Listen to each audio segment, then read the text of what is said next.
Hi there, esteemed audience, and welcome to another episode of Middle Grade Ninja. I'm your host, Rob Kent. As you know, I'm the author of Banneker Bones and the Cyborg Conspiracy, which will be available May 15th. If you can't wait that long, you can get the first book in the series, Banneker Bones and the Giant Robot Bees, as a paperback and audiobook. The ebook is free to download now. Check out middlegradeninja.com for more information about the show and interviews with hundreds of literary agents, authors, editors, publishing professionals, folks you'd be interested in. We're going at a quick pace today because I don't want to waste a moment. Couldn't be more thrilled. Today we are incredibly fortunate to have the author Avi with us. Avi, how are you today? I'm good.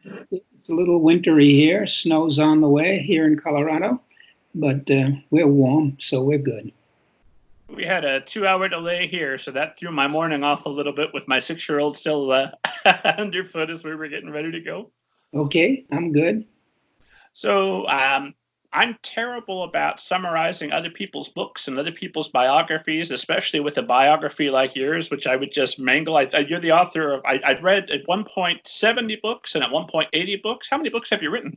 More than 80. So, and the new book, Gold Rush Girl, I think is number 83, and that'll be published in March, and that will be followed by a new Poppy book in that Poppy series that comes out in May. So we're busy. And you have won not just a Newberry, but you've been honored a total of 3 times now, or is it more than that? I've got a couple of Newberry honors. I've got the Newberry. I've got a couple of Hornbook Awards and other stuff that people throw in my direction, and I'm always happy to receive. It's always good. It's awards are gifts that you didn't know that were coming, so they're fun to get. So, somebody raps on the door and says, "Here, congratulations." I could live with that. So, you are open to further awards should anyone wish to bestow them. I mean, I'm not going to. I won't say no. Okay. And that just brings me right away to a question I'm dying to ask you. When you get to a point where you've written 83 books and you've won a good number of awards, hoping to maybe get some more in there, but you've had a heck of a career. Nobody can say that Avi wasn't objectively a writer, a great writer that had a heck of a career. What keeps you writing at this point, and what joy do you still bring from it after having so much joy? Well, I've been writing for, I hate to tell you, 60 years. It's what I do. It's part of my breathing.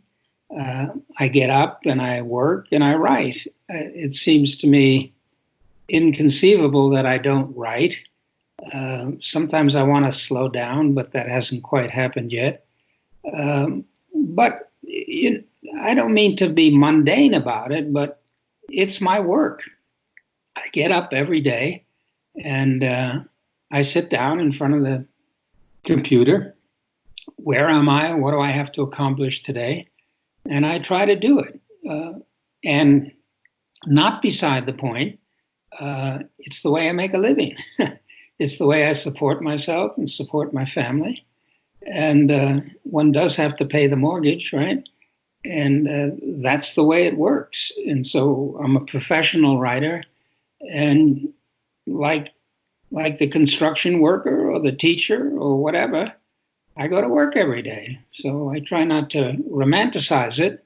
The fact that I enjoy it most days, not every day, is what I do. That's how it works. So what the motivation is, I'm not so sure I require motivation. I have, for example, promised to write 3 more books. That is to say, there are 3 more contracts, if you will. And so there are deadlines. And once you agree to do it, and they even pay you something, and then I spend it, I better do the book, right? That's the way it works. That makes a lot of sense, and yet there's this part of this nagging in my brain that, so I read a lot of books by a lot of authors, and I've read books by authors who've already written quite a few books, and there's I never want to disparage any author, but there can be a quality to it that this is just the job that I got up to do.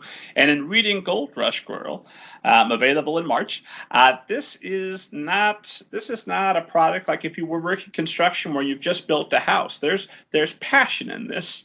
There's an author who still wants to say something, so there has to be more than just it's doing the job. Well, I love telling stories, and I love telling stories by writing them. I don't sing them. I don't perform them on a stage, all of which is a good way to tell a story, but it's not my way. And what happens, I think, for me, when I get caught up in a story, I get caught up as well with the characters. And then I'm telling myself the story, and I want to know what happens, so to speak. And I enjoy it. And I get involved in the characters. In a book like Gold Rush Girl, my protagonist, the girl Tori, I care about her. And I want to know what happens and how she feels and how she reacts to this particular rather odd situation when she goes to this bizarre place called California, and what happens to her. And I want to know, and I get involved. I can't explain it all in the sense of I'm very much an intuitive writer, and I just get caught up in my characters, just as the way I hope you do. And I do believe that if the writer is not fully engaged with the characters, the reader won't be. And so it's my job to care about my people, so to speak. And I'll give you an example of that. Years ago, when I was writing True Confessions of Charlotte Doyle, the book had essentially been done. But my editor, Dick Jackson, suddenly called me up and said, we skipped a scene. We need to go back and look at this. When Charlotte leaves the boat, the way it's written now, she just leaves. She surely needs to say goodbye to the characters, right? And I agreed, absolutely, she needed to do that. And it's maybe, so I went back and got to that point in the book and started to write when she goes around and says goodbye to her characters. And as she's saying goodbye, Lord help me, the tears are coming to my eyes because I'm saying goodbye to Charlotte too. And once you write the book, you can think about your characters, but you're not supposed to. I mean, that lunacy lies that way. If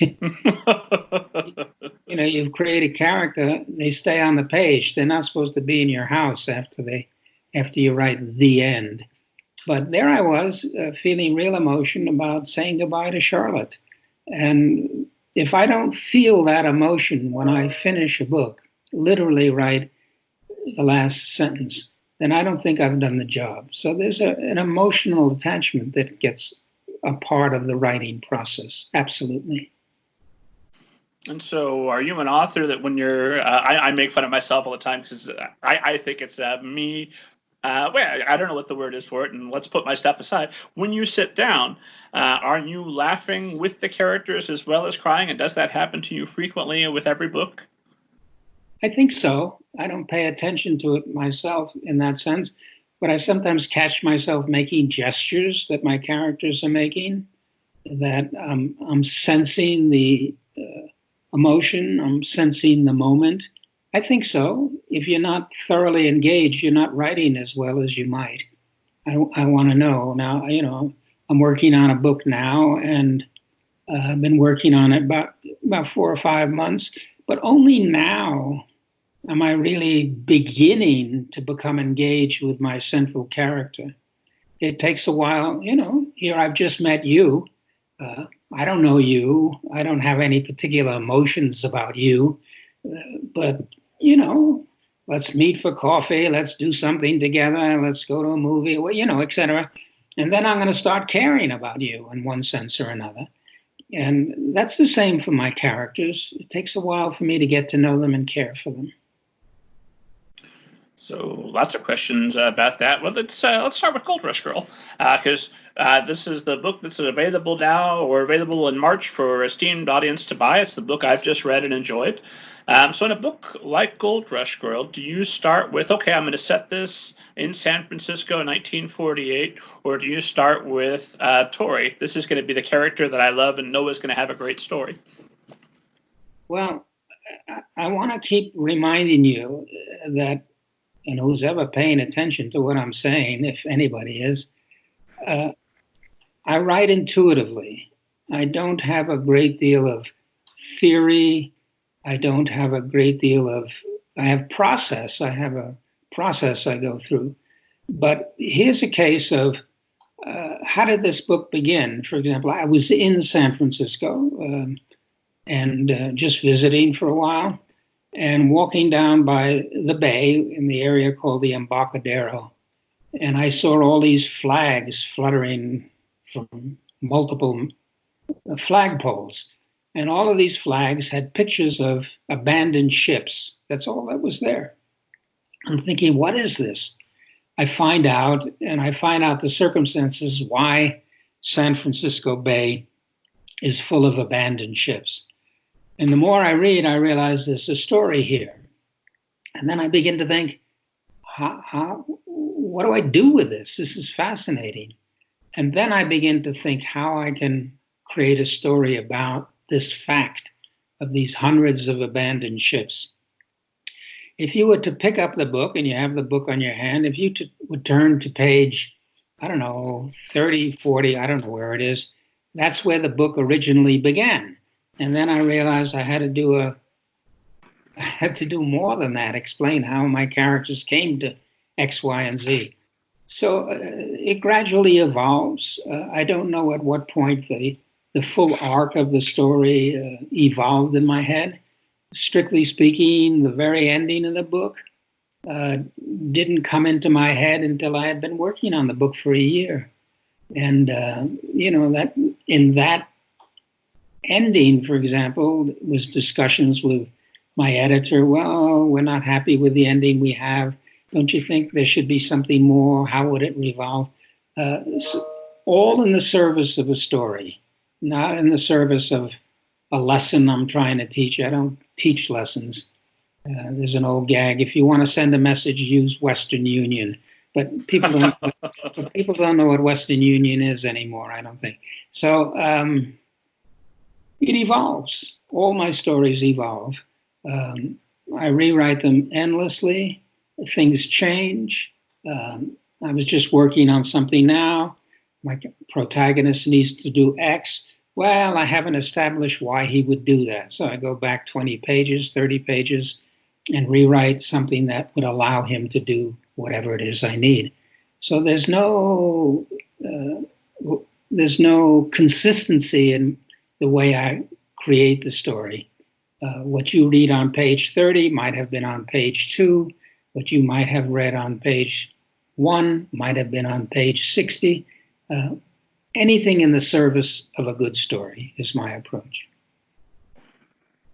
So, okay, well, and that's while you're drafting, that the character now needs to be this, you immediately go back and make the change, or is that once everything is done and then you make the change? I constantly rewrite, even as I go. I rewrite the books I do maybe 80 times, over and over and over again. And they're constant changes. Hopefully a certain amount of deepening of the character, but also structural changes. Well, wait a minute. He's out at night. What is the moon? Is there a full moon, a partial moon? How dark is it? I better go back and do that. Well, he did this on page 7. He's got to do this on page 80, and so forth. So it's back and forth, back and forth. There's not 1 to page 300 in a shot. It's more like wandering around a labyrinth and then at some point making the road straight. So that's the way it happens. Do you do any kind of plotting or strategizing along the way? Like, do you anything formal, like a bit of an outline, anything like that? No, I used to when I first began writing novels. I would construct a rather crude outline, And not infrequently, as I approach the ending of a book, I have to lay out a certain plot logic. But then I don't. I like to be surprised. The poet Frost, Robert Frost, he had a wonderful line that I dearly love. He said, "If there are no surprises for the writer, there are no surprises for the reader." And I love that idea. It's a wonderful concept. And so I'm open to whatever comes to me. And if I can fit it in and make it logical and work, I do. And this is all taking place during that same year while you're working on the book, so that by the time you're at the end of the year, you've got a mostly revised draft? I hope so. But then, and then it's submitted. Usually my process is when the book I think is done, the first person who hears the book is my writer, my wife. And when I say hear, I read it out loud. And she's a very tough critic and a very good one. But reading it out loud, and I do it with a pencil in my hand, and I can make changes and adjustments even as I mark the manuscript, put an X, this needs work. And then I do revisions based on that reading. And then, for example, this afternoon, I have a favorite school that I go to, and I'm reading a new book. And I'll go back 5-6 weeks, read about 25, 30 pages a week. And they're great kids for listening, 5th grade. And we'll see what they think. Maybe they'll fall asleep. I hope not. I can't imagine that they will. But you're reading new stuff to them, like a comedian almost working on a routine ahead of time. That's right. I once saw this documentary, I think it was about Seinfeld, about how he was putting together a new show. And he would write his stuff, and then he would perform at this comedy club, that one. And he would, of course, remember which got a laugh, which didn't. And he would keep rewriting the sequence that he wanted until he got his performance skit, whatever you want to call it, his set, so that there was a laugh every other minute. And he would throw out the stuff that didn't, and so forth and so on. And I think that's a perfectly reasonable way to work. Reasonable, but terrifying. You have to have some assurance if you're going out there before it's done. No, I mean, first of all, when you read to kids, as I do in this way, they're extremely generous. And I'm not giving them a totally crude draft. This is a book I've worked on for a year already. So it's coherent, and it's okay. Probably not the best, but I can get a sense by reading it out loud. I have a sort of mantra that I really believe in, and that is sort of this. Writers don't write writing, they write reading. Writers don't write writing, they write reading. And so it's the reading and reading out loud that lets me hear the book as a reader. And it teaches me so much, the pace of the book, even repetitious words and phrases, even ideas. So you convert yourself into a reader, and that makes an enormous difference. So knowing that your wife eventually is going to be the first person to experience the full story, do you tell her about your work before then? Oh, she knows generally.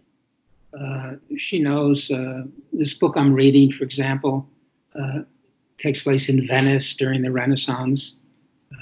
I dragged her there. I mean, have to go to Venice, you do, right? So. Oh, the hardships of a yeah, writer. I mean, it's tough. It's rough. Anyway, so of course she knew that I was writing this book, and it's part of sort of an extension of an earlier book. So yeah, but she doesn't know the specifics of it. I want her to experience it, but I don't like to talk about my books before they're done. because I find that it intellectually locks me in.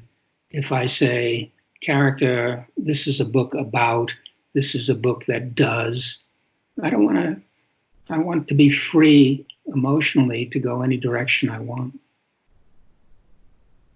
So by the time you get to the point of submitting a manuscript, how many times will you have typically, you think, read it out loud? Two or three. The editor I worked with and most influential in my life was Dick Jackson, who recently died. He used to read his submissions, people who submit stories and the ones he's working on. He would read out loud too. So, I think Stephen King, I read somewhere, said, if you really want to go listen to an author, understand an author, don't so much read his books as listen to them. And I do. There's a lot of truth to that. And so I didn't see that you'd recorded an audiobook. Have you thought of recording an audiobook? Most of my books have been recorded. Oh, but I meant with you reading it. You do it? I've done it a little bit. It's incredibly time consuming. I remember the first time I did it, I don't know if you've ever recorded, but you sit in a booth. You sit in, feels like a prison solitary cell, and you sit there and you have headphones on and you hear voices. And I remember starting to read the book, and all of a sudden a voice says, "Stop. You didn't pronounce that word correctly," or "You dropped the and from the sentence." You know, because as I'm reading my work, I'm making adjustments to it. I mean, that's the purpose of reading out loud. But this is a recording, and they're saying to the purchaser of this recording that it's absolutely verbatim text. And if I get it wrong by so much as one word, they're going to stop me and tell me to go back. It was an exhausting process. I hated it. And I've been asked to do more, but I don't have the time. You know, it takes 2-3 weeks to do a recording a book. I can't do that. So I don't. And the people who do it are professionals, and they do it much better than I do. So what does your workday on average look like then? I'm an early riser. Sit down. 7 o'clock, 7:30, work. And, get up, move the car to a better parking spot, make coffee, say hello to my wife when she gets up, take out the garbage, but I'm working, and I'll work till, I don't know, noon or something. I should do some exercise, not as much as I should, but I maybe go to the gym and so on, and then come back and work. 3 or 4, I quit. Maybe in the evening I'll work some more. That's what it is. Not very interesting, but that's what my day is. Oh, it'll be interesting to the crowd that listens to this show. This is a show mostly for authors in training, and they can't get enough. It's just, it's called working all the time. You know, sometimes I find it hard to take vacations. I think laptops are a form of shackles. You take them on flights, you take them to vacation homes, and you sneak around, and when nobody's looking, you work some more. So that's the way it is. So yeah, you're basically living your life, but in a new location. Exactly. So, okay. And then how about reading? What are your reading habits? When are you working and reading? I read all the time. I read, there are two kinds of reading. I do a lot of research, reading, particularly for the historical novels. So that takes a lot of reading. But then I like to just read for pleasure, and then it could be anything. History, novels, no plan, no reason. Oh, you may suggest a book, and I may pick it up because you suggested, or a friend's, etc. But there's no plan to my reading. Oh, I never read that book, or oh, here's a new movie. They've made a new movie of Little Women. Maybe I should reread that and see how it fits. Um, oh, here's a book about X. I really want to learn about that. It's totally erratic and totally for fun, and not really reading critically. I don't enjoy that, though I have to do it sometimes. Um, but just for the sheer pleasure. I like to read. I'd rather read than write any day. It certainly feels easier when you're just reading. Yes, and somebody's done the work. I like that. Yeah, it's all polished. It's great. I confess that one of my stalling techniques when I'm starting a new project is to go back and read parts of the old one because I'm like, oh, it's done. It's so perfect. There's nothing more satisfying than the work you've done. And by the same token, oh my gosh, how am I going to ever write another book? I don't have it in me. It's exhausting. I mean, I don't know if you know it, but the occupational illness of writers is depression. And I think the reason is that everything you write is bad until it's good. And then they take it away from you and you have to start something else that's bad. So it's quite a cycle. That is a good theory. I like that. I'm going to use that. But even now, after 83 books, you sit down to a new project. You don't sit down and say, okay, 3-time Newberry honor, here we go. There's no presumption. There's no assumption. Oh my gosh, I'm starting another one. I don't know if I want to do this. Oh my gosh, they paid me. I spent it already. I better do it. It's due May 1st. I got to get this done. But then you get into it, and then you begin to go with the flow, and hopefully there is a flow, not always. And then you just go forward a little bit at a time. What I tell people is, well, how do you write books that are so long or so forth? And I said, well, I've said this to students, for example. I say it to you. I said, could you write 1 page a day? Well, yeah, I guess I could. Well, do 1 page a day. At the end of the year, you have 365 pages. You got a book. Go for it. And there's some truth to that, right? 1 page a day. Guess we can all do that. On my best days, even too. I can relate. And then something else I'm desperate to ask you is when you get to 83 books, and will be more beyond and above, when you have so many universes that you've created, so many characters that you spent so much time with, do you still feel all of them with you? Not all the time, but do you still remember them, think of them, or do they go into the past? Worse, I forget them. I'm visiting a school. I'm doing a Skype with the school. They're reading a book I wrote 20 years ago. And they say, on page 16, you said. And I'm thinking, did I? I don't remember that. Or they'll say, this character, where'd you get the idea? And I'm not even remembering the character. So it takes me a while to, wait a minute, that's the book I wrote. Then I'm trying to remember. And sometimes I'll say to a student, which is true, believe it or not, you know this book better than I do because you just read it. I haven't read it in 20 years. And that happens. And they give me this sort of baffled look. How could you forget? But you do. I do. I really do.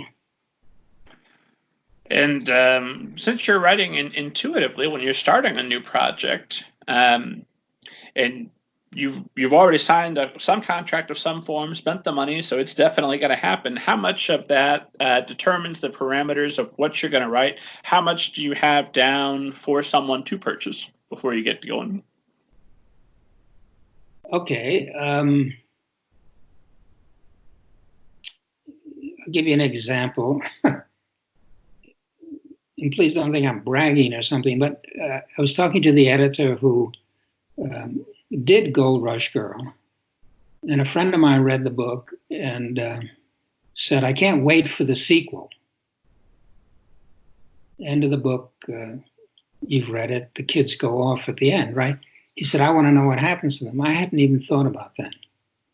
And so I was having some communication with the editor, and actually she was saying, the book has just come in bound. I'm sending you a copy. It looks really good. Let me know what you think about it. So I said, okay, happy to. Oh, by the way, do you want a sequel? She writes back, we're doing all this by email. Yeah, I think I would. What would it be about? Well, tell us what happened to the kids. I need more than that before I go to my publisher. Can you give me a synopsis of the story? Okay. So I sit down and write, and 15 minutes later, I send it to her. She said, oh, that sounds good. Does it have a title? I don't know. Well, I need one. I give her a title. Oh, good. You could use that. Fine. I'll get back to you in a couple of weeks and see if we want to do this. Boom. There you go. Have I thought out the story? No. Do I know the general idea? Yes. I'm thinking, well, if I do that, I'm going to have to move to California for a month or two to write this book. Well, I mean, this is all within 10, 15 minutes of talk. That's not exactly careful planning of my life, is it? So much less of a book. But it's working out. Well, on the other hand, I'm working on a book, and I did think it out carefully. I submitted it to a publisher, and they said, well, we're sort of interested, but only if you told the story this way, which was not a way I wanted to work. So I just took it to another publisher, and she was editor, and she was intrigued. Well, how would you deal with this issue? I told her. She said, okay, let me think about it. And that one took a lot of discussion because it's a complicated subject, but sometimes more, sometimes less. Some ideas are simple. Some ideas are very complicated. Do you have any sense about what attracts you to a particular project versus another? It's a perfectly valid question of which I have not a valid answer. Fair enough. I mean, something has to be intriguing about it. The worst, Robert, is when you agree to a book and then you're called upon to actually produce it 2 years later and you're thinking, what in the world made me interested in this? That happens. That's no fun. But usually, I don't know, there's a story that I just think would be fun, that would be interesting to tell. I don't think it's more than that. The idea of the story is what attracts me. But that's not the story. One of the questions that people often ask, you're a writer, they'll use this word, they'll say, what inspired you to do such and such a thing? They use that word inspire. And I'd like to point out to folks that the word inspire is not, as it's come to mean, sort of the finger of God touching your brain. When you inspired, it really means putting life into something. So to me, to be inspired is to have an idea which is easy, but then I have to bring it to life. That's what inspiration is all about. And that's my job as a writer, to do exactly that. And sometimes I do it better than other times. But that's the work. That's the job of the writer. To give life, not to the idea. It's not the idea that's crucial. It's the life that engages with people. I definitely got to come back. Unpack that just a little bit for me, because I'm getting too far ahead of myself. I've got 3 more questions for you on the back of what you said. What does that mean? It's the life that inspires the word. How does that show itself? My readers have to care. I after many years, people have said, what makes children's books different than adult books? And I've come up with an answer. I don't know if other people have, but it's a little different than I might have said 20 years ago.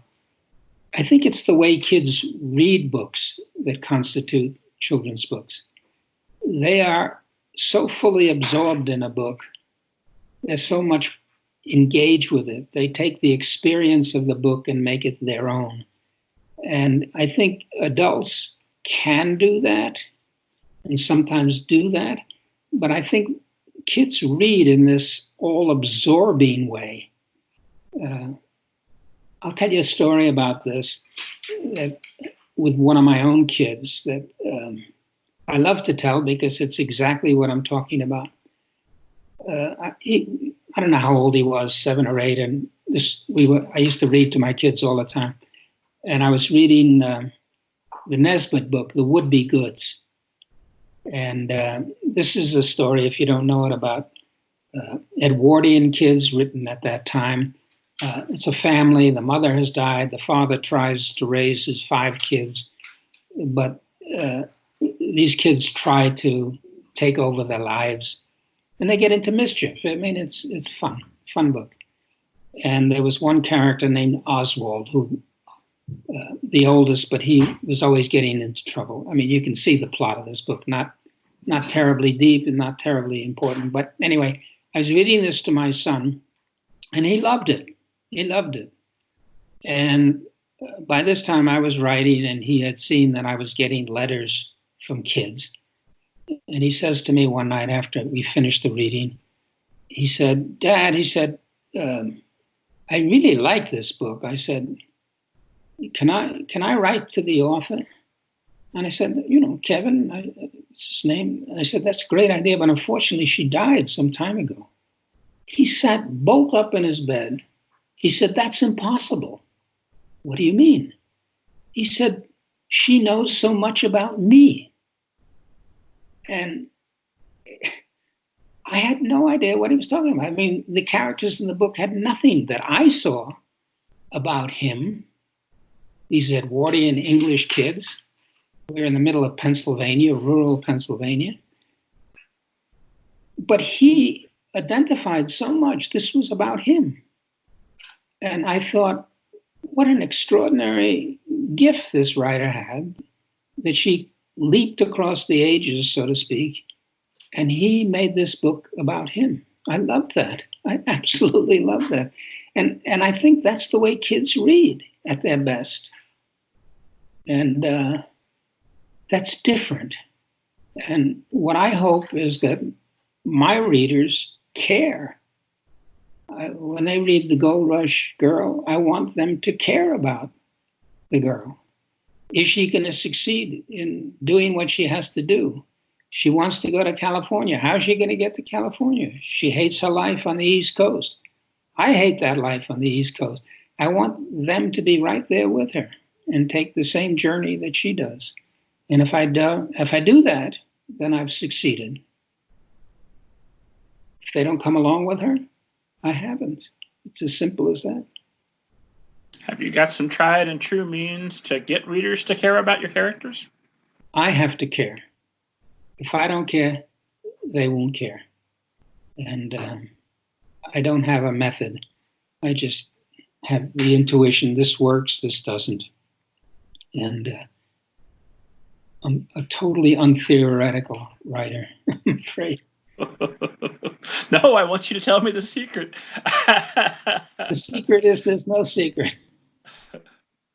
And something else I want to touch on. You mentioned that some writers, when they get inspiration, talk about the finger of God touches them. I'm convinced part of the reason I didn't give up my cigarette habit sooner than I should have, or better yet, never started, was because I once read in Atlas Shrugged, which is a terrible book, don't read it, but Ayn Rand described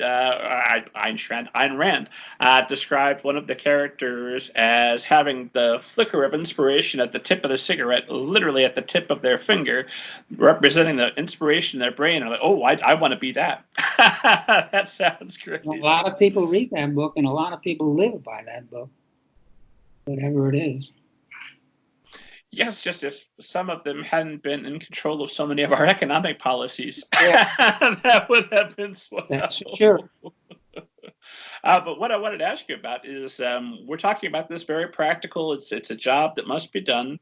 You sit down, you do it. as is comfortable for you. You're writing intuitively, but is there any woo?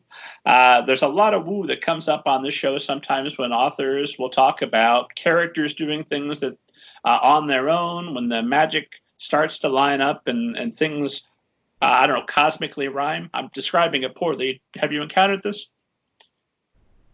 Yeah. I don't think it's magic. I think if you've done your job, there's an inherent reality in the show, in the character. And if you've done your job properly, they won't do X because their personality and their character and their circumstance requires them to do Y. Years ago, I think I was doing some sort of workshop, and this young man, this was high school students, and he said, all I want to do is write hunting stories. That's what he said to me. He said, but they're all the same. I don't know how to change them. I said, well, have you ever thought about writing the story from the point of view of the creature that's being hunted? And he stopped dead. And he said, whoa, I never thought of that. He's writing stories about people killing these creatures, and he's never thought about what the creatures feel about being killed. And it sort of was an epiphany for him that he realized that he had to think about it the other way.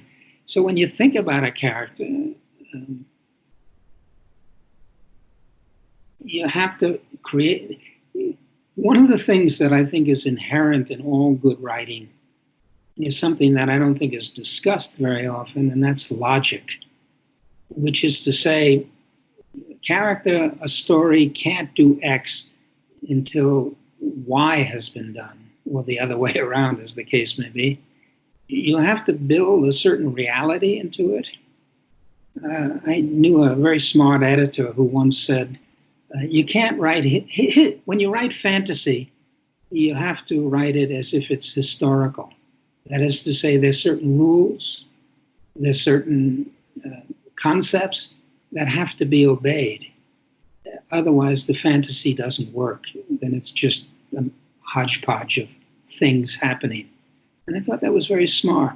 But I think it's true about all fiction. There's an inherent logic, or should be, in the story, so that it flows logically. You can be surprised, but it has to come out of that reality that you created. And that's the job. That's what you have to do. Going back to this, and this, I don't want to harp on this all day, but this idea of an intuitive writer strikes me because it's close to how I work, but not quite. I like a little bit of planning. I get nervous if I don't know where I'm going entirely.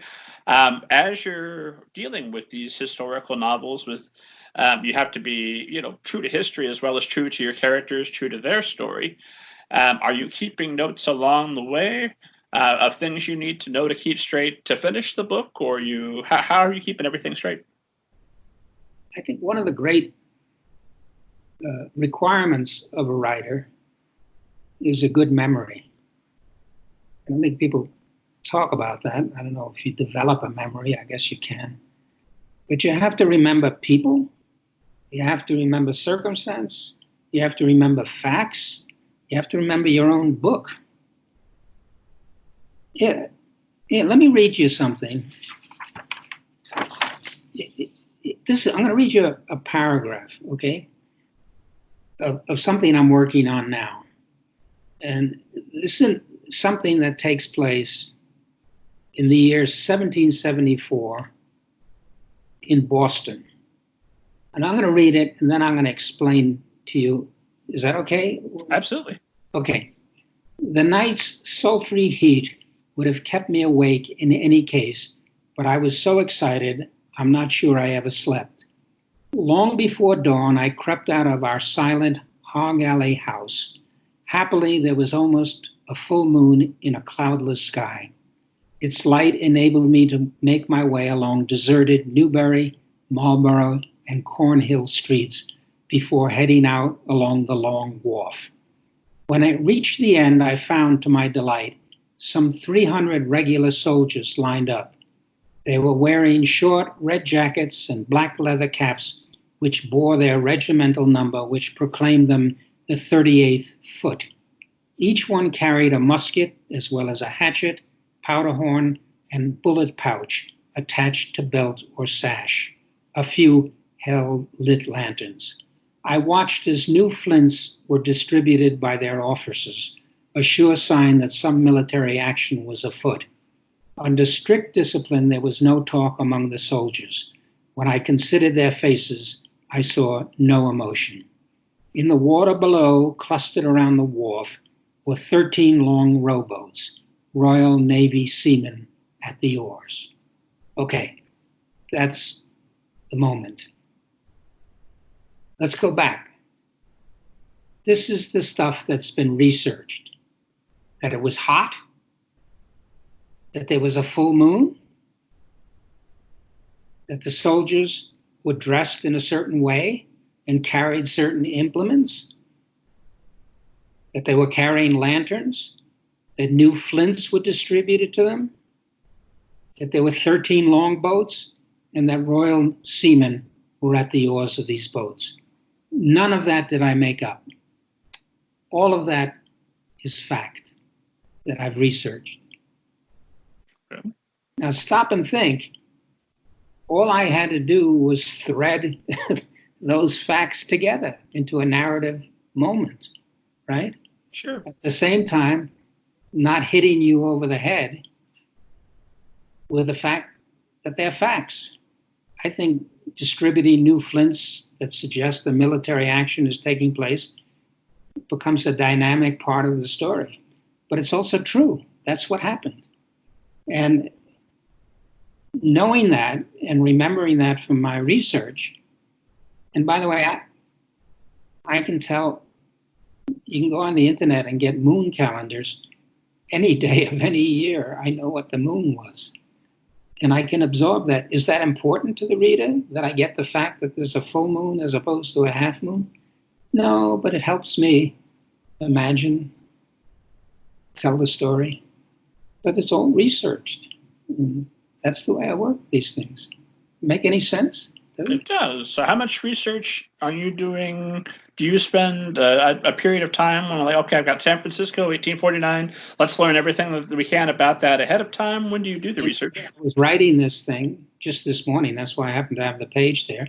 And I suddenly said, well, what kind of moonlight was? So I checked my moon chart for September 1, 1774. It's a full moon. That's good to know, because it makes their movements easier to relate. And for all I know, I mean, since this is based on something that really happened, maybe they chose that day because there was a full moon, right? Okay. Could be, I don't know. But so there it is. I can use that. And it gives it a sort of spooky feel and all the rest of that. So I use it. So do you sit down and say, okay, did you know ahead of time that this is going to be the scene, and so you've already checked the moon?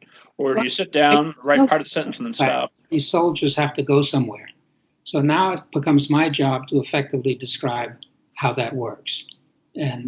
But at the same time, trying to make it so it's narratively interesting and maybe a little suspenseful and spooky. And it helps that it's hot. Turned out to be a hot Boston summer. Use it. Why not?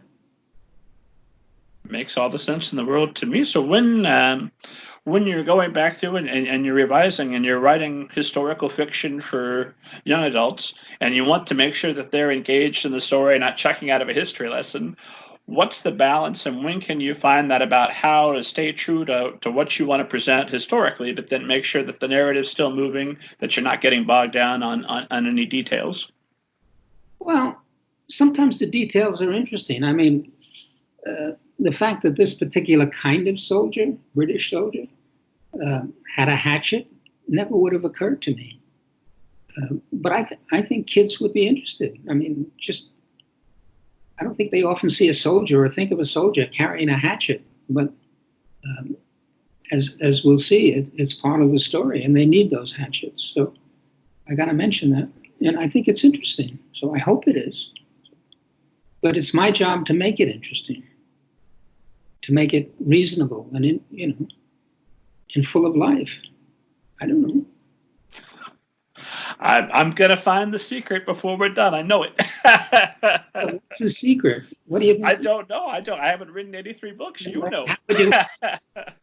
But, I mean, what's the effect of the secret? Maybe that, what do you, the secret of what? The secret of a writing career that is successful, a secret of writing 83 novels and still being able to produce Gold Rush Girl, which is engaging, interesting throughout. And maybe I'm just thinking about it too hard. It's entirely possible.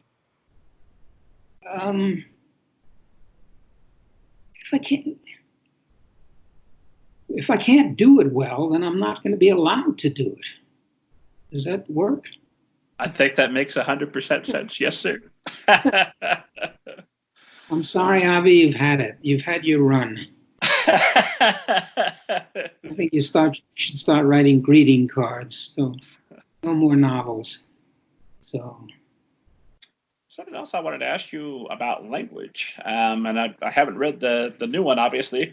I think that might be, if you just wrote it this morning, that might be the world premiere of that passage to everywhere. That's an exclusive here at middlegradeninja.com, or folks, you heard it. But I wanted to ask you about go ahead. The language? Uh-huh. Language is really very, very complex when you're writing historical novels. You have to make a decision, and that's where a conscious decision is made. Gold Rush Girl, you have this bright girl, and we learn very on that reading is very important to her, and she becomes totally immersed, in particular, to the book Jane Eyre. And so you make a conscious decision, at least I do, she's got to sound something like Jane Eyre. Otherwise, we don't believe that she was so influenced by this book, right? Okay. And so I'm going to write in some ways, and since I read a lot and I read a lot of classics, I'm concerned that some of the language, some of the vocabulary is going to come out of that period of time that she exists. The best example I can give of that is my Newberry book, Crispin. This takes place in the 14th century. The English that was spoken then is Chaucerian English, what's called Middle English. I can't read it. Interestingly enough, when you hear it, you can hear the English in it, but it's hard to read, and I certainly can't pronounce it the way it was. But it's the hearing of it and listening to Chaucer and 14th century English and other poets that gave me the clue to that.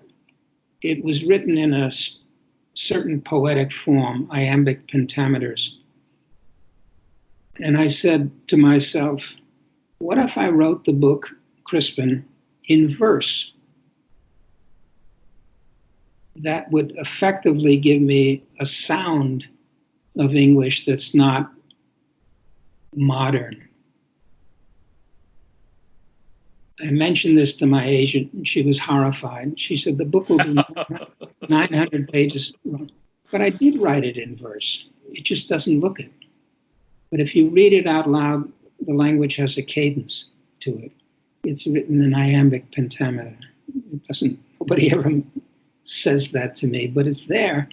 And then I made sure to use certain words that I could justify in context that gave it a somewhat antique flavor. So between the rhythm of the language and the occasional antique words, it sounded different. And I stress the word sounded.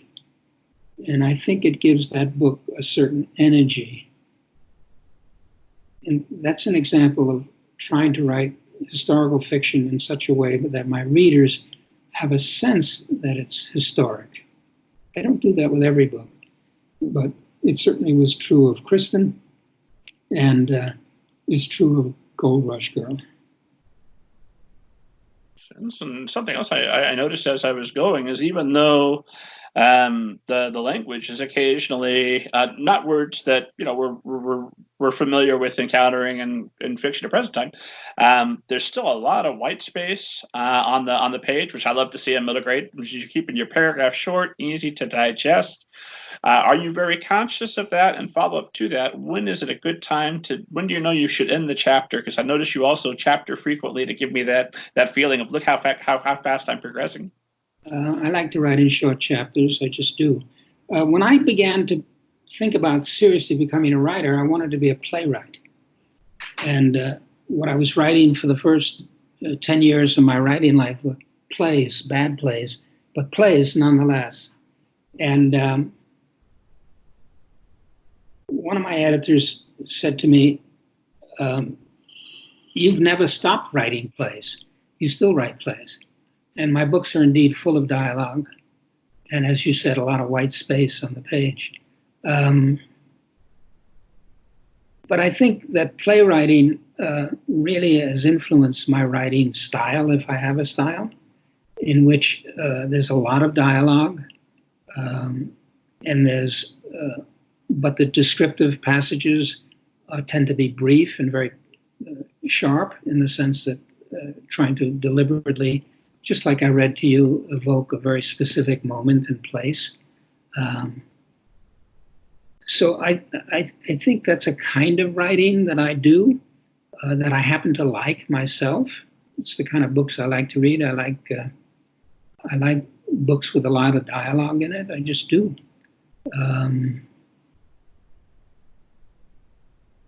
And the short chapters, when I was learning to be a bad playwright, there was a whole style of acting and theater that emphasized, in theatrical jargon, was called beats, B-E-A-T-S, the beats of the story. And I think that got into my writing, and I tend to write that way. So there are short scenes, short chapters, if you will, that carry the book forward in that way. And I think it helps young readers to know, I don't know how they read these books with long chapters. I would think they get weary of them, but I like the short chapters. It's just what I like. So I don't know. Yeah, I'm a big fan of short chapters. I'm a big fan of white space. I'm a big fan of that feeling of I've read this book and faster than I thought I would. Right. I must be having a good time. I think that's exactly right. So the longest book I wrote was a book called Beyond the Western Sea. It's really in 2 volumes. It should have been 1. It's about 800 pages, 750 pages. And I remember discussing with my editor that I wanted the chapters short. I wanted to be sort of like salted peanuts. Okay, I'll read this one chapter. Let me look ahead. Oh, it's only 3 more pages. I could do that. And then you read that. Oh, that one's short too. I'll read that and keep going. And so it's big, it's long, but you just want to keep rushing forward and feeding yourself one more chapter. Makes all the sense in the world. You're also very good about ending every chapter with some sort of question or something that propels me on and makes me want to read the next chapter. How conscious of that, and when does that come into play? Is that something you go back through after on a revision and start adding that, or? No, well, to some degree. The other big influence in my life as a writer is something that I have by virtue of my age. And that is, when I was a kid, I used to listen to the radio all the time. And there were a lot of wonderful, no, dreadful, but wonderful to me, shows for kids. And they were serial suspense stories. The Lone Ranger, Sergeant Yukon, Jack Armstrong, Superman, etc. I adored them. And in fact, one of my books was called Who Was That Masked Man Anyway? About kids who listened to the radio. And anyway, the point is that, again, it was a style of storytelling that was suspenseful. Let's call it what it is, sometimes manipulative in terms of storytelling technique. And I like that. I enjoy that. I enjoy reading that, and it's fun to write. Well, aren't I coming to you hoping that you're going to manipulate me and make me feel some kind of way when I'm reading your book? I hope so. I hope so. Yeah, I think, suspense, you have to care. You have to get the reader to care. And the fundamental caring is what happens? What happens next? And if you can get people hooked on that, they're going to read your book. I remember once getting a letter from a kid. She said, I read your book, True Confessions of Charlotte Doyle. It was boring at first, but by page 2, it really got good. Ruthless. Whoa. Over 83 books. Do you have a favorite reader reaction to something that you've written? Once again, it's the same book. This girl wrote to me. She said, Dear Avi, I read your book, True Confessions of Charlotte. I read it 16 times. My mother says I can't read it anymore. Would you please write a sequel so I can have another book to read? That was sweet. That is amazing. That's a good reader reaction. On the other hand, I remember another book. I think I just alluded to this long book called Beyond the Western Sea. She said, Dear Avi, I hate you. I hate you. You killed my favorite character. There was no reason to kill him. I hate you. I will never read another book of yours again. I will tell all my friends never to read your books. I hate you. Why did you kill him? Your friend. And then she's, but she cared, right? How did you respond to that? Well, I said, I'm sorry. I hope you do read my books. And then I said, in books, characters die. And then I suggested some, Bridge to Terabithia, Charlotte's Web. Sometimes characters die and they're still good books and you don't have to hate the writers. But I never heard from her again. So maybe she stayed with her vow never to read another book of mine. But she cared. So I did my job there, didn't I? Well, I know in my youth I made some vows like that similar, and then the author would have a new book come out and be like, oh, well, maybe just a little. Okay, maybe I'll finish it. There you go. So, you had mentioned, one more nerdy question about the language, and then I'll follow up with you about California. But I noticed that there are, not a lot, but fairly consistent use of italices, especially in dialogue for emphasis, I assume, on what a character might be saying. When do you decide which words in dialogue are appropriate to put into italices, and is there such a thing as too many italices? The answer is yes, they can be. I think it comes about because I'm hearing the books, not seeing them. As I mentioned, I like to read them out loud.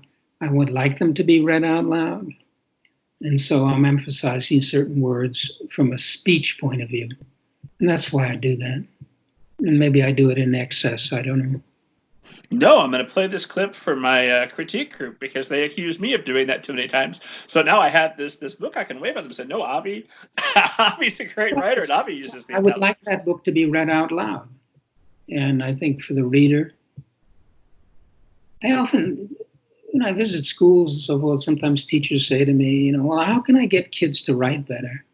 And I say to them, you should be reading books out loud to your kids. The best way to teach reading is to read out loud. Take voice lessons. Learn how to be a good reader. Learn to read what you love. If the book is sad, don't forget to cry. If it's funny, laugh. Your kids will love you for it. If you emote about the books you read, but read them out loud. It's the most powerful way to teach reading and writing that there is. Reading out loud. I recently, earlier this year, started substitute teaching when I can, as often as I get there. And one of the things I'm always key to do is figure out where the teachers left me room, that we're going to sit down with the book, not mine, somebody else's book. And let's see how you react to this. Did you hear it the way I hear it? How much is there for you? Right. Yeah, as a substitute teacher, I would think you have a package of short stories in your hip pocket that you could always read. Oh, I've always got at least 2 books on my person, so I can always whip something out and make sure that we're going to enjoy at least a part of it. Absolutely. Very powerful. Very powerful. Especially if it's a book that's done really well and I just didn't personally care for it. I'm like, what am I missing here? Show me. You laugh, you react, and then I'll understand. Mind you, not all good books are good books to read out loud. We could discuss that at some point, but and some poorer books are wonderful to read out loud. So you have to make a distinction. Anyway. Well, no, I think that might be instructive. What are the qualities of a book that isn't good to read out loud?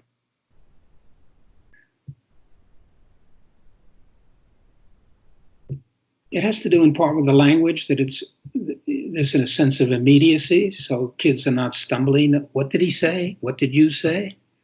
A lot of movement going forward, a certain amount of energy in the book. And if you have characters that have distinguishing ways of talking, there's a character in some of my books, the Poppy series, Aerith the porcupine, who speaks, he swears all the time, and he doesn't say real swear words, he makes them up, but it's all alliterative. And kids love it because it's nonsense, but it's funny at the same time. And teachers tell me they love to read it out loud because the kids laugh. And that's good material to read out loud. I know you used to be a librarian. Are you very good about seeking out librarians, teachers, folks that promote books and reading for children to get information from them? No, but in the nature of what I do, when I visit schools and the very selective nature of the schools that I'm working with means that I'm meeting teachers and meeting librarians who are interested in what I do, which is write for kids. I've been to schools where I remember a school, the teacher invited me and it was all set up and so forth. And I said something about the library. She said, "We don't go there. The librarian there doesn't like the room to be messed up." So she didn't want to have any part of this. What value is that? It seemed incredible to me. But, I've been to a school in which I was told the principal doesn't want any teacher to be reading out loud because she thinks the students are doing nothing when the teacher is reading out loud. I mean, you meet some strange things in schools, but those are a couple of them. I'm scandalized. That's a terrible approach. Recently at a gathering, and the librarian came up to me. He was in near tears. He said, "My principal is ripping out the library. She thinks we don't need it anymore. If kids want a book, they'll just ask you and you'll get it from another school. We're just going to have computers in that library room." Unbelievable. Well, that's really depressing. So we'll move on. I know lots of great librarians. I know lots of passionate teachers. I know that's not everywhere, but I'm sad to hear that that's happening somewhere. It is. Well, what does a great school visit look like? If Avi comes to my school, what can I look forward to experiencing? And when do you know you've had a good school visit? Well, I do less in person. I do 20, 30 Skypes a year. They're very easy to arrange, and I live in such a remote area. It saves time, money, etc. A good school visit has a great deal to do with the teacher who organizes it. Have they read the books? That sounds like obvious, but it's not. Sometimes it's not. Have they discussed what they want to find out? The more, if they read one book, the discussion is going to be fairly narrow. If they've read 10 books and different kids have different favorites, you can get into a real chat with them. I like to share with them a couple of things that about my life. You know, there's the obvious things. Where do I live? Do I have kids? Married? All that stuff. But I also was not a very good student. I flunked out of one high school. I almost flunked out of another. I was required to have tutoring when I was in high school and so forth. And I have some of my high school papers which are marked up by teachers who are pretty caustic and critical of my writing. And I share that with students. And it has a big impression on them because I was not always a good writer. And they don't think of themselves as particularly good writers. You meet occasionally a kid who thinks they're good, but for the most part, they don't. That's because they aren't. They're just learning. So to see in me, who I come before them as a representative of a good writer, because that's why I'm there, to know that I was not always a good writer is a very important message to bring to young people. So we discuss that, and I show them examples of all that. And if we have a good time, I like to joke around with students, laugh, listen to their stories. I don't want it to be just about myself. You know, talked to some kids just yesterday. Did you always want to be a writer? No, I wanted to be an airplane pilot when I was a kid. And well, what do you want to be? You know, and you get to talk about that and share ideas and make them feel that I'm interested in them as well as the other way around. That's very important, I think. Well, you need characters for books. I imagine you probably are interested in them. I am. I like people. I like kids a lot. And they're fun. And, you know, I was in Florida last week, and I was in this school which had a great number of Hispanic kids. And after the class was over, this girl came up to me and, I don't know, something about, I said, she had asked some questions, and I said, it sounds to me like you would like to be a writer. And she said, yeah, I would. I said, what would you like to write about? And she outlined this wonderful plot of a book. She said, you know, I want to have this idea about a story about a family of kids, and their mother gets deported back to their country, and how the kids try to track her down. I mean, what a great story, right? It's all right there. It's right there. And I said, I hope you write it. It's a wonderful idea for a story. Off she went. Is she going to write it? I don't know, but she's thinking about it. She's thinking about the story that constitutes her life, probably, or lives of people that she knows. I thought that was pretty amazing. I love it. Yeah, I mean, if you're listening, little girl, please write that story. You know, and I'll never see her again. So it's years ago when I was working as a librarian, I got this letter from this girl. She was 11, 12. And they were amazing letters. They were beautifully written, literary. And I don't usually encourage kids to enter into a correspondence with me, but I was fascinated. Who was this person? How could she be writing this way? And so I encouraged this, and I kept getting letters. We went back and forth, and she wrote. Anyway, the short of it is, all of a sudden, it turns out I was working in this library in New Jersey that she and her family moved within a few miles of where my library was.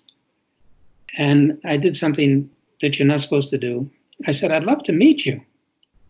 If it's okay with your parents, have them drive you down to this library. I'd like to meet you. So it was arranged. And I met this sweet, incredibly shy young lady.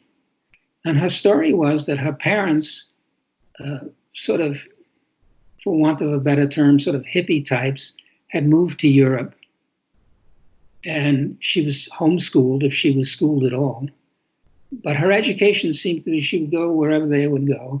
She would search out an American library. In those days, they used to be. And she would get English language books, and she would read them. This great skill of letter writing derived entirely from reading books. Anyway, we talked, and she was too shy, and in truth to tell, she wasn't that interesting. She was really nice, but she had this vivacity that she had in these letters. Anyway, we continued some correspondence, and her family then settled in Ohio, and she started to go to high school, and her letters changed. They became full of cliches. They became dull and uninteresting, and then she faded away. She was getting an education, but it was killing her skill as a writer. It was so sad, and yet perfectly ordinary and believable. And then the other day I found these letters, 20, 25 years ago, and I wondered, did she become a writer? And, on the internet, I looked up her name. Now, of course, she could have changed her name or something in 25 years. There's no record of her ever. I don't know what happened to her. But anyway, there's a little bit of Tory in her who gets her language and her vivacity from reading books. And I guess I was thinking of her a little bit in that context. Well, follow up, quick etiquette question, because I get this and I'm just a blogger, podcast guy. You must get this times a million people, adults and children, who want to write with you and correspond with you on a regular basis and say, please read my rough draft, please give me writing advice. And if you did all of that, I imagine you wouldn't be able to find time to write your next book. So how do you politely decline and cut those things short when you're not interested? I have some stuff on my own website about tips for writing, and I refer people to that. But actually, I get relatively few of that. Occasional. I don't like to read kids' letters, manuscripts and I tell teachers this. There's a very, very specific reason. Let's say the work is dreadful, but it's the first thing the kid has ever really sat down to write. Why would I want to criticize that? It would be horrible and destructive, right? On the other hand, maybe this is a kid who thinks very well of himself, and thinks he is a wonderful writer. Why bust the bubble if it's the best that they can do? So I don't see, without knowing the kid, knowing the circumstance, the whole person, as a teacher would, I don't see any value in my responding to stuff. So I don't say that to kids who send me stuff. I simply say, I have to finish a book. I have no time to do this. So that's how I answer it. Seems pretty bulletproof to me. Right. Obviously, we all want the next Avi book, so you're going to have to take one for the team and not get your correspondence taken care of. Okay. Follow up to something you said before, and I'm watching our time, and I know it's flying by, and I want to end while we're still having fun. I don't want to exhaust you, okay. So I can start to think about moving this toward a conclusion if you like. But something I want to follow up with you had said earlier is, if one, will there be a Gold Rush Girl 2? And if so, why would it be important for you to live in California while you were writing at least a portion of it? I have a good imagination in a lot of things. My sense of physical geography is not so great. In other words, if there's a sequel to Gold Rush Girl and they go off into the gold digging territory, I want to see that. I think I mentioned I wrote a book about Venice. no way you can write that book without visiting Venice, because it's such a strange place, beautiful place, but very, very unusual. So I like to, if the physical place is unusual, I like to visit it. I like to be there. I don't know what the gold digging territory of California was like. It's probably very different than it was then, but I would need to visit it. When I wrote the Crispin books, the second book in the series takes place in France. Again, somebody had to do the research, so we went to France. Break my heart. Right. But it was wonderful because we went to the area where the story took place, and it's full of medieval castles and moats and things that I could use in the story, and did. And I wouldn't have been able to do that unless I had visited. So that's important to me. But it's a funny way. It's a weakness of my writing, but I accept it. And as I say, I have to go to these places, and going to California for a couple of weeks and wandering in the old gold digging areas wouldn't be the worst thing that happened to me, I bet. Why would that be a weakness? Well, I want to get it right, Here, I've alluded to I read you a section of a book that takes place in Boston in 1774. Right here on the floor is a map of Boston in 1775. I can follow the story street by street. And Boston is very different than it was then. But I want to know how long it takes to go from here to there. And I like to have maps when I work on books in a specific place. So, and I don't want that to be my imagination. I alluded to, you probably didn't necessarily catch it, but this kid is wandering around on something that's called a long wharf. This was the biggest wharf in Boston, Revolutionary time. It was a third of a mile long, and it went out into the bay. And why is that important? Well, because it's big, it's long. It means you can see things that you might not otherwise. And it's useful to know, to write the story. So it's not just the name, Long Wharf. How long is it? Well, it's a third of a mile long. That's pretty big. I'm always wondering where the leap of imagination comes in. For example, I've got an author, Mike Mullen. There you go, shout out on the Avi podcast to Mike Mullen, who wrote a book in which the characters are desperate. They're in the apocalypse, so they have to eat cat food. And Mike was not content with just saying they ate cat food. He actually sat down and ate cat food so they knew he could describe the taste correctly. Yeah. Do you do a lot of that, and where you draw the line of, I have enough information, I can imagine it for the reader?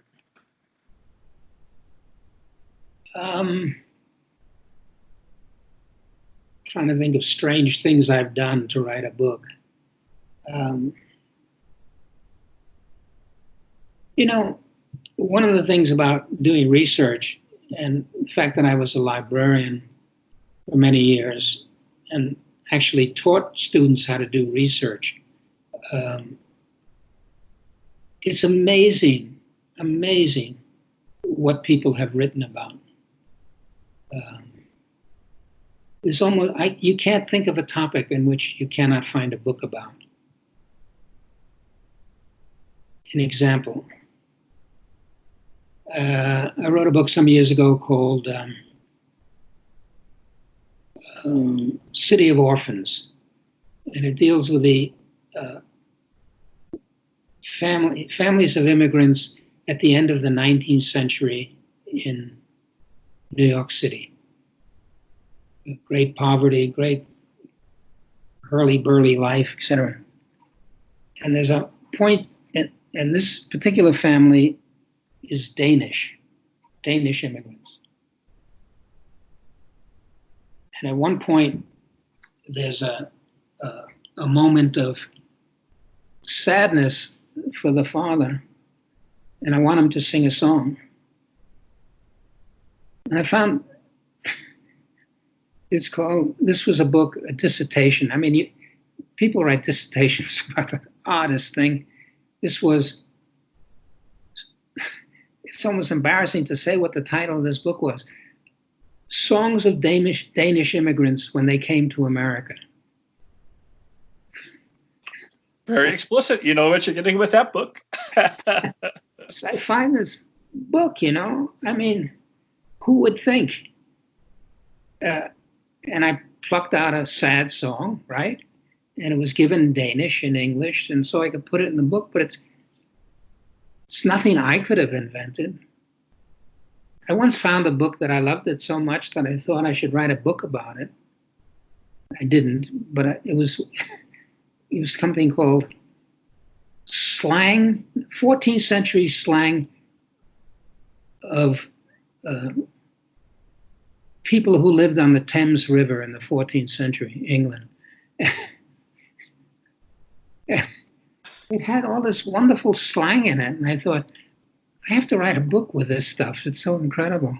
I didn't, but there's nothing when I was writing Crispin, he's running through a forest, and I'm thinking, well, what kind of trees in a medieval English forest? Found the book, Medieval Forests of England. Now, granted that I used to be a librarian, I know how to find this stuff, but I could teach anyone how to do it. But when you find that stuff, I found books on medieval swear words, obviously medieval food, illnesses.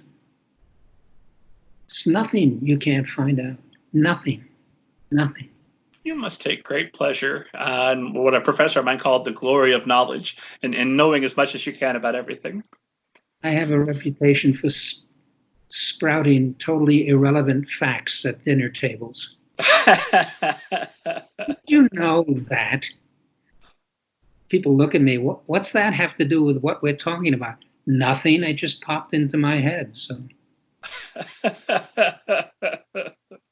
If I ever get the opportunity, I'm going to make sure I sit on your side of the table. I'm going to hear some of these interesting things. You can roll your eyes when I come out with some totally irrelevant fact. So. Well, let's. I could talk to you all day. It's been an absolute privilege and a pleasure, and I so appreciate you making the time to do this. Why don't I ask you two more questions, and we'll call it a day, so that we end while everything is still fun and we're having a good time before it becomes exhausting. It's not exhausting. You asked me, and you suggested some questions you might want to answer, and then you said something about the name, my name. Oh, yes. How did it come? Why do I drop the last name, and so forth and so on? And that's something that's relevant. First of all, my first name really is Edward, but I have a twin sister. And when we began to talk, for whatever reasons, there's no logic here, she couldn't pronounce Edward and called me Avi, and that somehow sounded like Avi or something, and became a family name, and et cetera, and then expanded beyond that. So that's where that name comes from. Now, why not the last name? At some point, I have mentioned this twin sister. So we went to school together, a local public school in Brooklyn, New York. And at some point, my parents must have gathered that I was not doing very well in school, and they had me tested. Important key to this story, this is the 1940s, and we have much more knowledge of these things today. So they had me tested, and what they discovered was that I am what's called dysgraphic. Most people have heard of dyslexic, which means has problems reading. I have problems writing. Letter reversals, world's worst speller. I have a trophy to prove it. But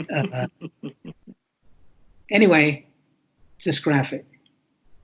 Letter reversals, pretty bad. And so I get through school, and my mother had arranged that I was in the same class with my sister so that she could cover for me, I believe. She never said that, but I think so. Anyway, then we go to high school. She goes to one high school. I go to another. And in the first high school, goes in New York City, my first report card comes home and I have failed every subject. And my parents pluck me out and send me to a very small private school in New York City.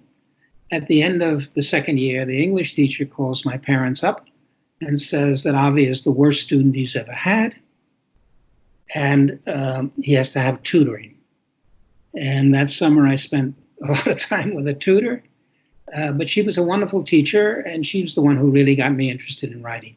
Now, the key to all this is my parents had discovered that I was dysgraphic, but told no one. Told no one. And much less me. I didn't know it. They didn't tell you? No. I mean, this is 1940s. I think they were embarrassed or whatever. I don't know. I have no idea. They've moved on, passed on, so I can't answer these questions. But the point is that by this time, I'm interested in writing. And so when I'm a senior in high school, I decide to become a writer. And I tell my parents I'm going to be a writer, and they're horrified. Not because they think writing is bad, but they think my writing is bad. And no parent wants their child to set themselves up for failure, right? But they don't tell me. They don't tell me why. So this makes me very angry and so forth. So later on, when I have my first book published, I don't put their name on my books.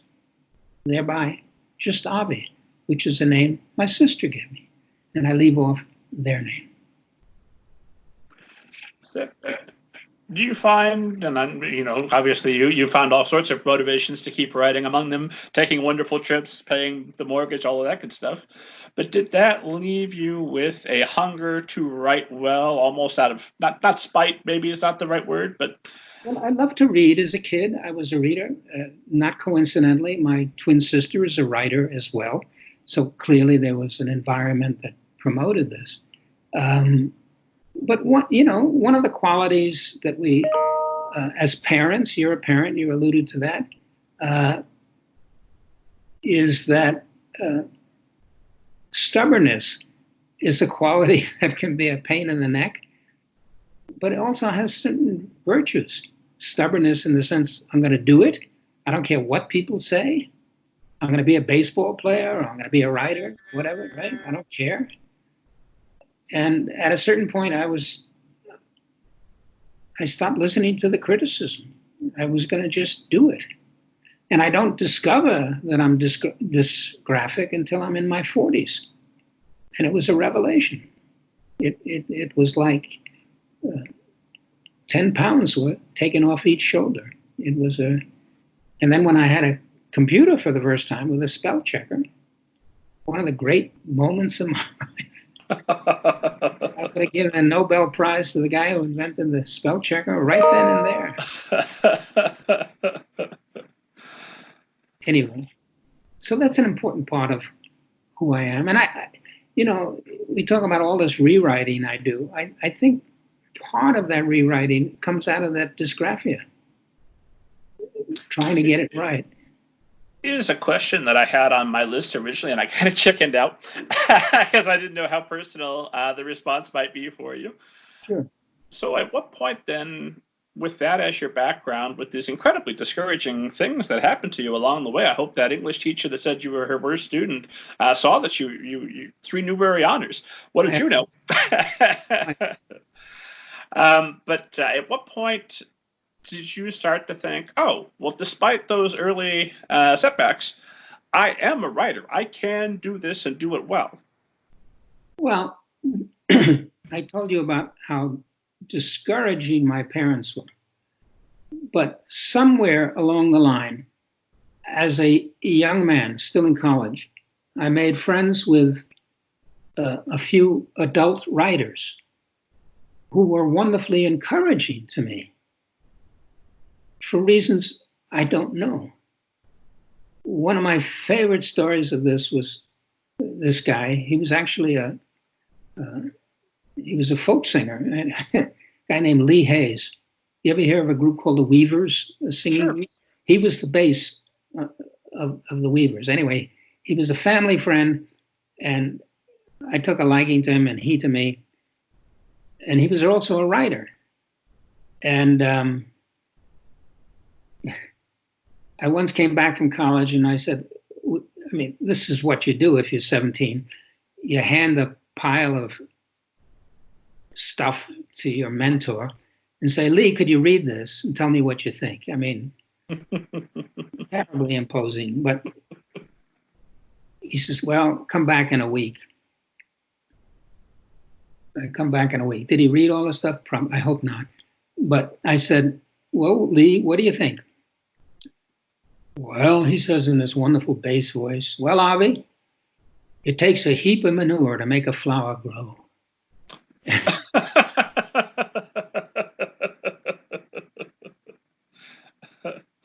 What a wonderful expression, right? And I understood what he was saying, and I accepted it. I wasn't offended. I suppose if he said in more vernacular language, I could have been offended, but I wasn't. And he's right. Of course he's right. And so I had these adults who were writers, a couple of them, 2, 3 of them, who were very encouraging to me. I don't know why, I really don't. But it made all the difference in the world, all the difference. Well, they must have seen something in you that thought that this time I'm putting in this effort, it's not going to fall on deaf ears. I agree, but I don't know what that was. Maybe I was an interesting person. Maybe I talked, writer talk. I have no idea, but I was 16, 17, 18 years old. And they somehow got me to think that they took me seriously. And I think when you're a young writer, if someone takes you seriously, you can be told anything. Takes a heap of manure to make a flower grow, and not be offended and react as if, well, that's good advice. That's good advice. So it took me a while to get there. I cost myself a lot of growth that I could have got to sooner had I have taken a chip off my shoulder in my early years. Precisely. So I tried to be very supportive to young writers or would-be writers, because it's hard. It's hard. Writing is very, very hard. And, we of us who are teachers, who are successful at it, young people are often told by teachers with the best of intentions, oh, you can do it. It's not that hard. It is hard to write well. It's very hard to write very well. Very few of us achieve that. And it's important to tell young people that it is hard, but you can do it. But no, it's a struggle. It's not easy. It's not easy. And it's one of the things I try to tell. You ask me, talking to kids, I always begin by saying writing is very hard. It's very hard for me. And it's hard for you. And instead of feeling discouraged, you should know that's exactly where you should be. If you write something and you think it's no good, that's a good sign, because it's telling you can make it better. If you think you've written something great, you're in trouble, because it's not. It's not, right? You're a writer, you know that. You sit down and write something, it's no good right away. Maybe you're lucky and you write a paragraph that really rings true. There's a wonderful Johnson Boswell story that I love. Mr. Johnson, my friend, has written this wonderful book. It's full of these wonderful passages, but no publisher will take it. What shall he do? Johnson, tell your friend to take out all the wonderful passages and he will have a good book. Good advice.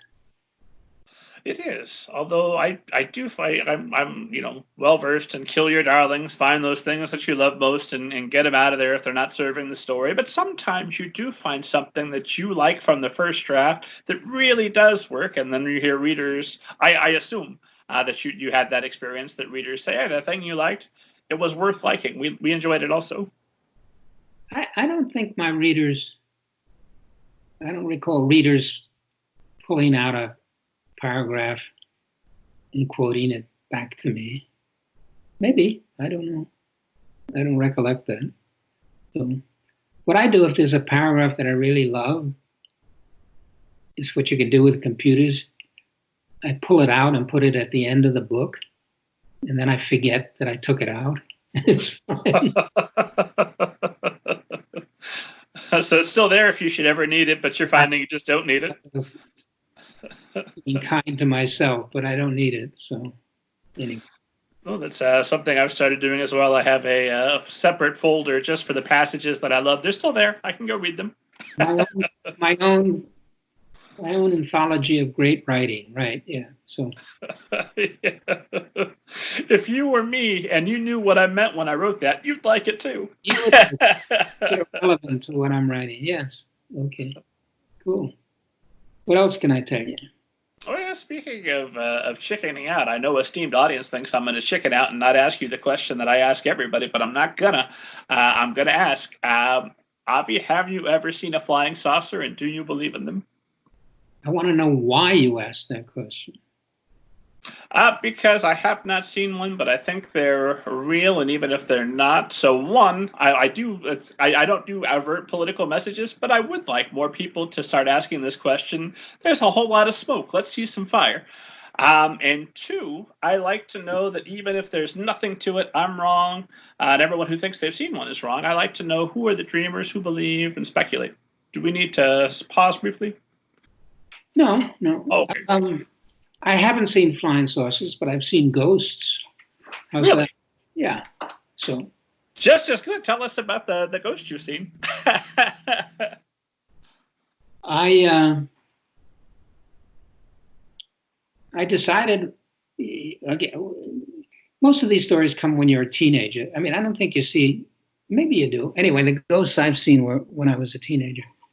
I decided to visit an aunt and an uncle who lived in the country, who I was very fond of, but I didn't want to tell them I was coming. So I hitchhiked across the state of Massachusetts to see them. And as I was approaching their house, there was a sudden summer shower. I stood under a tree and I waited. The rain left. I went on, and as I was going on, I passed a hill. And at the top of the hill was a church. And on the side of the hill, oddly enough, was a cemetery. You don't usually see hills that have cemeteries, but this one did. And as I looked at the cemetery, I saw the figure of a human shape, and it was all misty, and it was just standing there by a tomb. And as I stared at it, it vanished. And I said, Go ahead. And I said, you don't believe in ghosts. So I walked up the hill and fixed my eyes on the tomb. When I got there, it was an old gravestone covered with lichens. And being the rationalist, I said, well, lichens have sort of phosphorescent aspects to them. That's what it was. And being a complete rationalist, I walked away and told myself that I hadn't seen a ghost. And here I am 40 years later telling you I have seen a ghost. So it was quite a sight, quite a sight. So do you have a definitive answer for yourself? Was it a ghost or no, or do you like not knowing for sure? I like to think it was. Maybe it gives me hope I'll return as a ghost. So I'd like that. Oh, maybe for a couple of years, hang around, see how everybody's doing, but then I would hope there's something to move on to. Well, that would be nice, but I think it would be fun to be a ghost. No?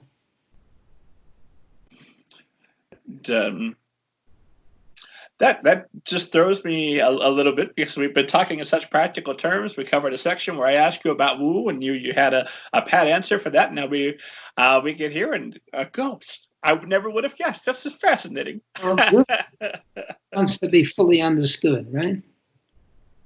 I agree. That's the other thing that I always say, that if you could tell me definitively there aren't flying saucers, there never were, it was all just delusions. But I'm going to say, one, that was a pretty powerful delusion. Somebody was behind some of those. But two, don't tell me that. I don't want to live in that world where everything is flat and there isn't something more that maybe could come into it. I'm convinced there's life beyond this world. The idea that this globe of ours, which we are so rapidly destroying, is the only place where there's life as we define it, is highly vain and unlikely. But as I once heard Carl Sagan, the great astrophysicist, say, the great problem of discovering life in other worlds is recognizing that it is life. We have our own definition of life, but the universe may hold other definitions of what life is. And I love that answer. Oh, I think just probability-wise, the odds that we're the only life and on a world teeming with life could be that in a dead universe makes no sense to me. Absolutely, I agree with you. Well, I tell you, I'm watching that clock. I always want to be respectful, responsible, and I've got a last question that I always try to end on, because it's a good catch-all for all the things that I should have asked you and just didn't think of them in the moment. That I'm kicking myself later. That why didn't you ask him this? If there was one bit of advice you could go back and give yourself toward the start of your career or any time in your career when you would have most needed it, that would have made the writer's life easier for you, that would have saved you, or a couple of bits of advice, if there was something that could have smoothed your path, that might smooth the path for any authors listening, what would you tell yourself? That there is no smooth path, that there's no shortcuts.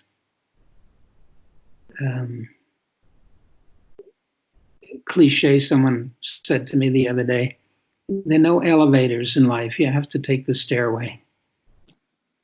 And writing is something that's learned, and it learns only by doing it. And some people may learn faster than others. I was slow, and I don't think there's anything that would have sped it up in any way whatsoever. I think maybe the only advice, because it's based on what I did, if I hadn't had kids of my own, I probably would not have written books for kids. So my advice is have kids.